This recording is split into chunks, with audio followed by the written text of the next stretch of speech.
ಮಂಗಳವಾರದ ದಿನ 2 ಲವಂಗ ಮತ್ತು 2 ಕರ್ಪೂರದ ಮಹಾ ಉಪಾಯವನ್ನು ಮಾಡಿರಿ. ನಿಮ್ಮ ಎಲ್ಲ ಸಮಸ್ಯೆಗಳು ನಷ್ಟ ಆಗುತ್ತವೆ. ಆಂಜನೇಯ ಸ್ವಾಮಿಯ ಕೃಪೆಯಿಂದ ಧನ ಸಂಪತ್ತು ನಿಮ್ಮ ಮನೆಯತ್ತ ಆಕರ್ಷಣೆಯಾಗುತ್ತಾ ಬರುತ್ತದೆ. ಜೀವನದಲ್ಲಿ ಹಲವಾರು ಬಾರಿ ಜನರು ದುಃಖಗಳಿಂದ ತುಂಬಿದಂಥ ಸಮಯವನ್ನು ಎದುರಿಸುತ್ತಾರೆ. ಇಂಥ ಸ್ಥಿತಿಯಲ್ಲಿ ಜನರು ಭಗವಂತನ ಶರಣಕ್ಕೆ ಹೋಗುತ್ತಾರೆ. ಯಾಕಂದರೆ ಈ ಕಷ್ಟದ ಸಮಯ ಸುಲಭವಾಗಿ ದೂರ ಆಗಲಿ ಅಂತ ಅವರು ಇಷ್ಟಪಡ್ತಾರೆ. ಜ್ಯೋತಿಷಾಸ್ತ್ರದಲ್ಲಂತೂ ಇಂಥದ್ದೇ ಸಮಸ್ಯೆಗಳಿಗಾಗಿ ಮಂಗಳವಾರದ ದಿನ ಮಾಡುವಂಥ ಕೆಲವು ಚಿಕ್ಕ ಪುಟ್ಟ ಉಪಾಯಗಳನ್ನು ತಿಳಿಸಿದ್ದಾರೆ. ಇವುಗಳನ್ನು ಮಾಡೋದ್ರಿಂದ ಡೈರೆಕ್ಟಾಗಿ ನಿಮಗೆ ಸಾಕ್ಷಾತ್ ಆಂಜನೇಯ ಸ್ವಾಮಿಯ ಕೃಪೆ ಸಿಗುತ್ತದೆ. ಜೊತೆಗೆ ಕುಂಡಲಿಯಲ್ಲಿರುವಂಥ ಅಶುಭ ಗ್ರಹಗಳ ಪ್ರಭಾವದಿಂದ ನಿಮಗೆ ಮುಕ್ತಿ ಕೂಡ ಸಿಗುತ್ತದೆ. ಹಾಗಾದರೆ ಬನ್ನಿ ಸ್ನೇಹಿತರೆ, ಯಾವ ರೀತಿಯಾದ ಪ್ರಯೋಗಗಳನ್ನು ಮಾಡೋದ್ರಿಂದ ವ್ಯಕ್ತಿಗೆ ತಕ್ಷಣ ಕಷ್ಟಗಳಿಂದ ಮುಕ್ತಿ ಸಿಗುತ್ತದೆ ಅಂತ ವಿಸ್ತಾರವಾಗಿ ತಿಳಿಯೋಣ. ಎಲ್ಲರೂ ಭಕ್ತಿಯಿಂದ ಕಾಮೆಂಟ್ ಬಾಕ್ಸ್ನಲ್ಲಿ ಜೈ ಶ್ರೀರಾಮ್ ಅಂತ ಬರೆಯಿರಿ. ಮಂಗಳವಾರ ಆಂಜನೇಯ ಸ್ವಾಮಿಯ ದಿನವಾಗಿದ್ದು ಈ ದಿನ ಆಂಜನೇಯ ಸ್ವಾಮಿಯ ಪೂಜೆಯನ್ನು ಮಾಡೋದ್ರಿಂದ, ಕೆಲವು ಉಪಾಯಗಳನ್ನು ಮಾಡೋದ್ರಿಂದ ನಮ್ಮ ಎಲ್ಲ ಪ್ರಕಾರದ ಸಂಕಟಗಳು ದೂರ ಆಗುತ್ತವೆ. ಅಷ್ಟೇ ಅಲ್ಲದೆ ವಿಶೇಷವಾದ ಉಪಾಯಗಳು ನಿಮ್ಮ ಜೀವನದಲ್ಲಿ ಸುಖ ಸಮೃದ್ಧಿಯನ್ನು ತರುತ್ತವೆ. ಅಷ್ಟೇ ಅಲ್ಲದೆ ಮಂಗಳವಾರದ ದಿನ ಮಾಡಿದಂಥ ಉಪಾಯಗಳಿಂದ ಕುಂಡಲಿಯಲ್ಲಿರುವಂಥ ಗ್ರಹಗಳು ಶಕ್ತಿಶಾಲಿಯಾಗುತ್ತವೆ. ಕುಂಡಲಿಯಲ್ಲಿರುವಂಥ ಮಂಗಳ ಗ್ರಹದ ಶಕ್ತಿಯು ವಿವಾಹ, ಭೂಮಿ ಸಂಪತ್ತು, ಸಾಹಸ ಮತ್ತು ಪರಾಕ್ರಮದ ಕಾರಕ ಗ್ರಹ ಆಗಿರುತ್ತದೆ. ಒಂದು ವೇಳೆ ನಾವು ತಿಳಿಸಿದಂಥ ಉಪಾಯಗಳನ್ನು ನೀವು ಮಂಗಳವಾರದ ದಿನ ಮಾಡಿದ್ರೆ ಸಾಕ್ಷಾತ್ ಆಂಜನೇಯ ಸ್ವಾಮಿಯ ಆಶೀರ್ವಾದವೇ ಸಿಗುತ್ತದೆ. ಮಂಗಳವಾರ ಈ ಉಪಾಯಗಳನ್ನು ಪ್ರಯೋಗಗಳನ್ನು ಮಾಡೋದರ ಮೂಲಕ ನೀವು ಆಂಜನೇಯ ಸ್ವಾಮಿಯನ್ನು ಒಲಿಸಿಕೊಳ್ಳುವಿರಿ. ಜೊತೆಗೆ ನೀವು ಯಾವ ಕೆಲಸಗಳನ್ನು ಶುರು ಮಾಡ್ತೀರೋ ಅವುಗಳಲ್ಲಿ ಯಶಸ್ಸು ಕೂಡ ಸಿಗುತ್ತದೆ. ನಿಮ್ಮ ಜೀವನದಲ್ಲಿನ ಎಲ್ಲ ಸಮಸ್ಯೆಗಳು ದೂರ ಆಗುತ್ತವೆ, ಎಲ್ಲ ಕಷ್ಟಗಳು ದೂರ ಆಗುತ್ತವೆ. ಹಾಗಾಗಿ ಸ್ನೇಹಿತರೆ, ಈ ವಿಡಿಯೋವನ್ನು ಕೊನೆಯ ತನಕ ಎಲ್ಲಿಯೂ ಸ್ಕಿಪ್ ಮಾಡದೆ ಓಡಿಸದೆ ನೋಡಿರಿ. ಸ್ನೇಹಿತರೆ, ಇಂದಿಗೂ ಸಹ ಆಂಜನೇಯ ಸ್ವಾಮಿ ಜೀವಂತ ರೂಪದಲ್ಲಿ ನಮ್ಮೆಲ್ಲರ ಮಧ್ಯೆ ಇದ್ದಾರೆ. ಇವರು ನಿಮ್ಮ ಎಲ್ಲ ಸಮಸ್ಯೆಗಳನ್ನು ದೂರ ಮಾಡುತ್ತಾರೆ. ಸ್ನೇಹಿತರೆ, ಧರ್ಮಶಾಸ್ತ್ರದಲ್ಲಿ ಈ ರೀತಿ ಹೇಳಿದ್ದಾರೆ, ಆಂಜನೇಯ ಸ್ವಾಮಿ ವ್ಯಕ್ತಿಯ ಪೂಜ್ಯ ಪಾಠಗಳಿಂದ ಬೇಗನೆ ಒಲಿಯುತ್ತಾರೆ. ತಮ್ಮ ಭಕ್ತರ ಮೇಲೆ ಯಾವುದೇ ಕಷ್ಟಗಳು ಬಾರದಂತೆ ಇವರು ನೋಡ್ಕೊಳ್ತಾರೆ. ಇಂದು ನಾವು ನಿಮಗೆ ತಿಳಿಸುವಂಥ ಉಪಾಯ ತುಂಬಾ ಸರಳ ಮತ್ತು ಈಸಿ ಆಗಿವೆ. ಕೇವಲ ನೀವು ಮಂಗಳವಾರದ ದಿನ ಈ ಉಪಾಯಗಳನ್ನು ಮಾಡಿದ್ರೆ ನಿಮ್ಮ ಜೀವನದಲ್ಲಿರುವಂಥ ಜನ್ಮಾಂತರದ ಬಡತನಗಳಾಗಲಿ ಕಷ್ಟಗಳಾಗಲಿ ತಕ್ಷಣವೇ ಬೇರು ಸಮೇತವಾಗಿ ನಾಶ ಆಗುತ್ತವೆ. ಇನ್ನೊಂದೆಡೆ ನಿಮ್ಮ ಜೀವನದಲ್ಲಿ ಸುಖ ಸಮೃದ್ಧಿ, ಧನ ಸಂಪತ್ತು, ಸಿರಿ ಸಂಪತ್ತು ಎಲ್ಲವೂ ಸಿಗುತ್ತವೆ. ಹಾಗಾಗಿ ಸ್ನೇಹಿತರೆ, ಕೇವಲ ನಿಮಗೋಸ್ಕರ ಅಷ್ಟೇ ಅಲ್ಲ, ನಿಮ್ಮ ಇಡೀ ಕುಟುಂಬದವರ ಒಳ್ಳೆಯದಕ್ಕೋಸ್ಕರ ಈ ವಿಡಿಯೋವನ್ನು ಕೊನೆಯ ತನಕ ಸ್ಕಿಪ್ ಮಾಡದೆ ಪೂರ್ತಿಯಾಗಿ ನೋಡಿರಿ. ಈಗ ನಾವು ನಿಮಗೆ ತಿಳಿಸುವಂಥ ಉಪಾಯಗಳನ್ನು ಎಲ್ಲಾದರೂ ಬರೆದು ಇಟ್ಕೊಳ್ಳಿ. ಆಗ ಮಾತ್ರ ಈ ಉಪಾಯಗಳು ನಿಮಗೆ ಚೆನ್ನಾಗಿ ನೆನಪಿನಲ್ಲಿರುತ್ತವೆ. ಎಲ್ಲಕ್ಕಿಂತ ಮೊದಲನೆಯ ಉಪಾಯ, ಈ ಉಪಾಯವನ್ನು ಮಾಡಿದರೆ ನಿಮಗೆ ಸಾಕ್ಷಾತ್ ಆಂಜನೇಯ ಸ್ವಾಮಿಯ ಆಶೀರ್ವಾದ ಸಿಗುತ್ತದೆ. ನಿಮ್ಮ ಕುಂಡಲಿಯಲ್ಲಿರುವಂಥ ಮಂಗಳ ಗ್ರಹ ಕೂಡ ತುಂಬ ಶಕ್ತಿಶಾಲಿಯಾಗುತ್ತದೆ.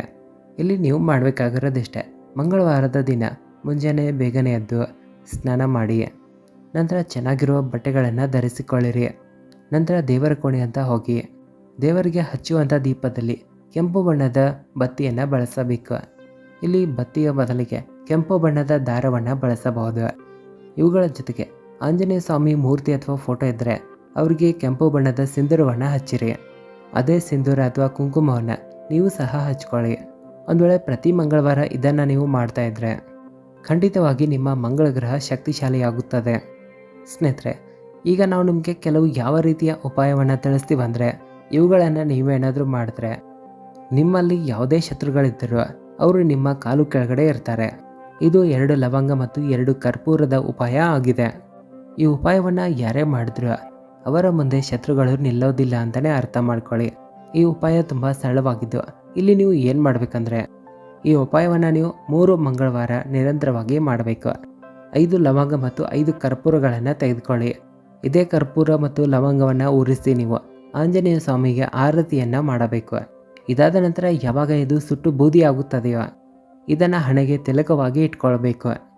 ಒಂದು ವೇಳೆ ಈ ಉಪಾಯವನ್ನು ನೀವೇನಾದರೂ ನಿರಂತರವಾಗಿ 5 ಮಂಗಳವಾರ ಮಾಡಿದ್ರೆ, ಅದೆಷ್ಟೇ ದೊಡ್ಡದಾಗಿರುವ ಶತ್ರು ಇದ್ದರೂ ಕೂಡ ನಿಮ್ಮ ಮುಂದೆ ಕೂಡ ಅವರು ನಿಲ್ಲೋದಿಲ್ಲ.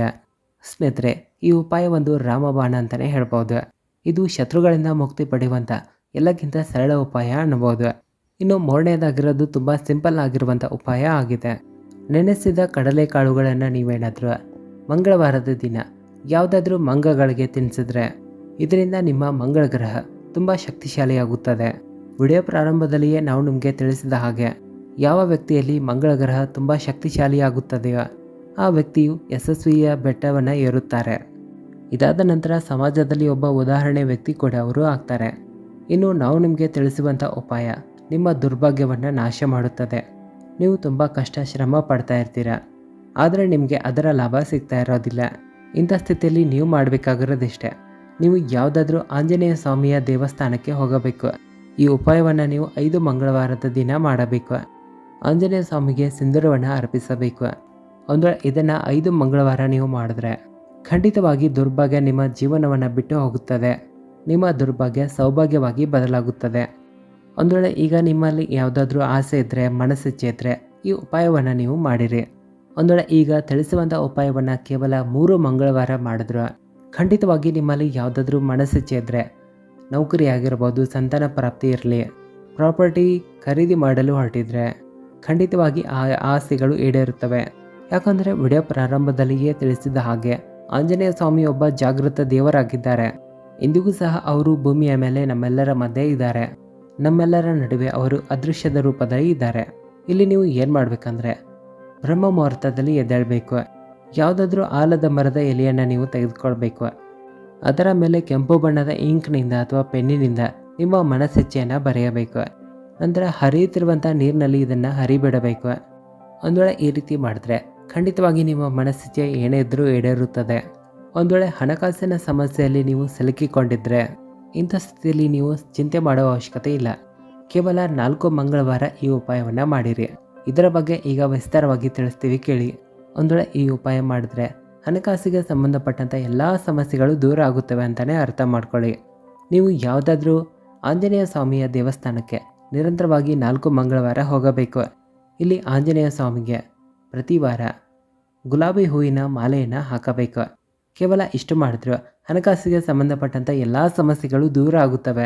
ಸ್ನೇಹಿತರೆ, ಒಂದು ಮಾತನ್ನು ನೆನ್ಪಿಟ್ಕೊಳ್ಳಿ, ಯಾವ ವ್ಯಕ್ತಿಗೆ ಅವರ ಗ್ರಹ ನಕ್ಷತ್ರಗಳು ಸಾಥ್ ಕೊಡೋದಿಲ್ವೋ ಅಂಥ ವ್ಯಕ್ತಿ ಜೀವನದಲ್ಲಿ ಯಾವತ್ತಿಗೂ ಯಶಸ್ವಿಯಾಗೋದಿಲ್ಲ. ಒಂದು ವೇಳೆ ನಿಮಗೆ ಗ್ರಹ ನಕ್ಷತ್ರಗಳು ಸಾಥ್ ಕೊಡ್ತಾ ಇದ್ದರೆ, ಸಪೋರ್ಟ್ ಮಾಡ್ತಾ ಇದ್ದರೆ, ನೀವು ಏನೇ ನಿರ್ಧಾರಗಳನ್ನು ತೆಗೆದುಕೊಂಡ್ರು ಅವುಗಳಲ್ಲಿ ನೀವು ಯಶಸ್ವಿಯನ್ನು ಕಾಣ್ತೀರಾ. ಒಂದು ವೇಳೆ ಗ್ರಹ ನಕ್ಷತ್ರಗಳು ನಿಮಗೆ ಸಾಥ್ ಕೊಡಲಿಲ್ಲ ಅಂದರೆ ನೀವು ಎಷ್ಟೇ ಒಳ್ಳೆಯ ನಿರ್ಧಾರ ತೆಗೆದುಕೊಂಡ್ರು ನಿಮಗೆ ಯಶಸ್ಸು ಸಿಗೋದಿಲ್ಲ. ಈಗ ನಾವು ತಿಳಿಸುವಂಥ ಉಪಾಯವನ್ನು ನೀವು ಮಾಡಿದ್ರೆ ಗ್ರಹ ನಕ್ಷತ್ರಗಳು ನಿಮಗೆ ಸಾಥ್ ಕೊಡೋದರ ಜೊತೆಗೆ ನಿಮ್ಮ ಎಲ್ಲ ಸಮಸ್ಯೆಗಳು ದೂರ ಆಗುತ್ತವೆ. ಇಲ್ಲಿ ನೀವು ಮಾಡಬೇಕಾಗಿರೋದಿಷ್ಟೇ, ನಿರಂತರವಾಗಿ ಯಾವುದಾದ್ರೂ 3 ಮಂಗಳವಾರ ಯಾವುದಾದ್ರೂ ಆಂಜನೇಯ ಸ್ವಾಮಿಯ ದೇವಸ್ಥಾನಕ್ಕೆ ಹೋಗಬೇಕು. ಅಲ್ಲಿ ಒಂದೊಂದಾಗಿ ತೆಂಗಿನಕಾಯಿಗಳನ್ನು ದಾನವಾಗಿ ಕೊಡಬೇಕು. ಈ ಉಪಾಯವನ್ನು ನಿರಂತರವಾಗಿ 3 ಮಂಗಳವಾರ ಮಾಡಿದ್ರೆ ನಿಮ್ಮ ಗ್ರಹ ನಕ್ಷತ್ರಗಳು ನಿಮಗೆ ಸಾಥ್ ಕೊಡುತ್ತವೆ. ನೀವು ಏನೇ ನಿರ್ಧಾರಗಳನ್ನು ತೆಗೆದುಕೊಂಡರೂ ನಿಮಗೆ ಆರ್ಥಿಕ ಲಾಭ ಆಗುತ್ತದೆ. ಸ್ನೇಹಿತರೆ, ಒಂದು ವೇಳೆ ನಿಮಗೆ ಯಾವುದಾದ್ರೂ ದೋಷ ಅಂಟಿದ್ರೆ, ಯಾರಾದರೂ ಮಾಟಮಂತ್ರದಂಥ ಕೆಟ್ಟ ಕ್ರಿಯೆಗಳನ್ನು ನಿಮ್ಮ ಮೇಲೆ ಮಾಡಿಸಿದ್ರೆ, ಇಂಥ ಸಮಸ್ಯೆ ಮತ್ತು ದೋಷಗಳಿಂದ ಮುಕ್ತಿ ಸಿಗಲಿ ಅಂತ ನೀವು ಇಷ್ಟಪಡ್ತಾ ಇದ್ದರೆ ಇಲ್ಲಿ ಕೇವಲ 5 ಮಂಗಳವಾರ ಯಾವುದಾದ್ರೂ ಹಸುವಿಗೆ ರೊಟ್ಟಿಯಲ್ಲಿ ಬೆಲ್ಲದ ತುಂಡನ್ನು ಇಟ್ಟು ತಿನ್ನಿಸಿಬಿಡಿ. ಒಂದು ವೇಳೆ ಈ ಉಪಾಯವನ್ನು ಮಾಡಿದ್ರೆ ಗೋಮಾತೆಯಲ್ಲಿರುವಂಥ 33 ಕೋಟಿ ದೇವಾನ ದೇವತೆಗಳ ಆಶೀರ್ವಾದವಂತೂ ನಿಮಗೆ ಸಿಗುತ್ತದೆ. ಜೊತೆಗೆ ಸಾಕ್ಷಾತ್ ಆಂಜನೇಯ ಸ್ವಾಮಿಯ ಆಶೀರ್ವಾದವು ನಿಮಗೆ ಸಿಗುತ್ತದೆ. ಆದರೆ ಒಂದು ಮಾತನ್ನು ನೆನ್ಪಿಟ್ಕೊಳ್ಳಿ, ಕಂದು ಬಣ್ಣದ ಹಸು ಆಗಿರಬೇಕು. ಯಾಕಂದರೆ ಮಂಗಳವಾರ ಆಂಜನೇಯ ಸ್ವಾಮಿಯ ದಿನ ಆಗಿರುತ್ತದೆ. ಸ್ನೇಹಿತರೆ, ಒಂದು ವೇಳೆ ನೀವು ಯಾವುದಾದ್ರೂ ನೌಕರಿ ಆಗಲಿ, ಬಿಸ್ನೆಸ್ ಆಗಲಿ, ಇಂಟರ್ವ್ಯೂಗೋಸ್ಕರ ಹೋಗ್ತಾ ಇದ್ರೆ ಅದರಲ್ಲಿ ನಿಮಗೆ ಯಶಸ್ಸು ಸಿಗಲಿ ಅಂತ ನೀವು ಇಷ್ಟಪಡ್ತಾ ಇದ್ರೆ ನೀವು ಎಲ್ಲಕ್ಕಿಂತ ಮೊದಲು ಆಂಜನೇಯ ಸ್ವಾಮಿಯ ದೇವಸ್ಥಾನಕ್ಕೆ ಹೋಗಬೇಕು. ಇಲ್ಲಿ ಯಾವ ದಿನ ಬೇಕಾದರೂ ಹೋಗಬಹುದು, ಆದರೆ ಮಂಗಳವಾರ ಆಂಜನೇಯ ಸ್ವಾಮಿಯ ದಿನ ಆಗಿರುತ್ತದೆ. ಇಲ್ಲಿ ಯಾವುದಾದ್ರೂ ಲಡ್ಡುಗಳನ್ನು ತೆಗೆದುಕೊಳ್ಳಿ. ಅವುಗಳಲ್ಲಿ ತುಳಸಿ ಎಲೆಯನ್ನು ಹಾಕೋದನ್ನು ಮರೆಯಬಾರದು. ರವಿವಾರದ ದಿನ ಬಿಟ್ಟು ಬೇರೆ ಯಾವುದೇ ದಿನದಲ್ಲಿ ಈ ಉಪಾಯವನ್ನು ನೀವು ಮಾಡಬಹುದು. ಲಡ್ಡುಗಳಲ್ಲಿ ತುಳಸಿ ಎಲೆಯನ್ನು ಇಟ್ಟು ಆಂಜನೇಯ ಸ್ವಾಮಿಗೆ ನೈವೇದ್ಯದ ರೂಪದಲ್ಲಿ ಅರ್ಪಿಸಿರಿ. ನಿಮ್ಮ ಯಶಸ್ಸಿಗೋಸ್ಕರ ಆಂಜನೇಯ ಸ್ವಾಮಿಯ ಬಳಿ ಪ್ರಾರ್ಥನೆ ಮಾಡಿ ಆಶೀರ್ವಾದವನ್ನು ಪಡೆಯಿರಿ. ನಂತರ ನಿಮ್ಮ ಕಾರ್ಯಕ್ಕೋಸ್ಕರ ಹೋಗಿರಿ. ಖಂಡಿತವಾಗಿ ಆ ಕಾರ್ಯಗಳು ಪೂರ್ಣಗೊಳ್ಳುತ್ತವೆ. ಒಂದು ವೇಳೆ ನೀವು ಯಾವುದಾದ್ರೂ ನೌಕರಿಯ ತಯಾರಿ ಮಾಡ್ತಾ ಇದ್ದರೆ ಇದಕ್ಕಾಗಿ ಒಂದು ಉಪಾಯವನ್ನು ಮಾಡಬಹುದು. ಇಲ್ಲಿ ನೀವು ಏನು ಮಾಡಬೇಕಂದ್ರೆ ಮೊದಲಿಗೆ ಆಂಜನೇಯ ಸ್ವಾಮಿಯ ದೇವಸ್ಥಾನಕ್ಕೆ ಹೋಗಬೇಕು. ಅಲ್ಲಿ ನೀವು ಪಾನನ್ನು ಅರ್ಪಿಸಬೇಕು. ನಂತರ ನೀವು 11 ಬಾರಿ ಹನುಮಾನ್ ಚಾಲಿಸವನ್ನು ಜಪ ಮಾಡಬೇಕು. ವಿಳೆದೆಲೆಯನ್ನು ಅರ್ಪಿಸಿದ ನಂತರ 11 ಬಾರಿ ಹನುಮಾನ್ ಚಾಲಿಸವನ್ನು ನೀವು ಜಪ ಮಾಡಿದ್ರೂ ಸರಿ. ಇಲ್ಲಿ ಖಂಡಿತವಾಗಿ ನಿಮ್ಮ ಮನಸ್ಸಿಚ್ಛೆ ಈಡೇರುತ್ತದೆ. ನಿಮ್ಮ ಇಷ್ಟದ ಅನುಸಾರವಾಗಿ ನೌಕರಿಯೂ ಸಿಗುತ್ತದೆ. ಈ ಉಪಾಯವನ್ನು ನಿರಂತರವಾಗಿ 3 ಮಂಗಳವಾರ ಮಾಡಬೇಕು. ವಿಡಿಯೋ ಇಷ್ಟ ಆದರೆ ಜೈ ಶ್ರೀರಾಮ್ ಅಂತ ಕಾಮೆಂಟ್ ಹಾಕಿರಿ. ವಿಡಿಯೋನ ಎಲ್ಲರಿಗೂ ಶೇರ್ ಮಾಡಿ. ಧನ್ಯವಾದಗಳು.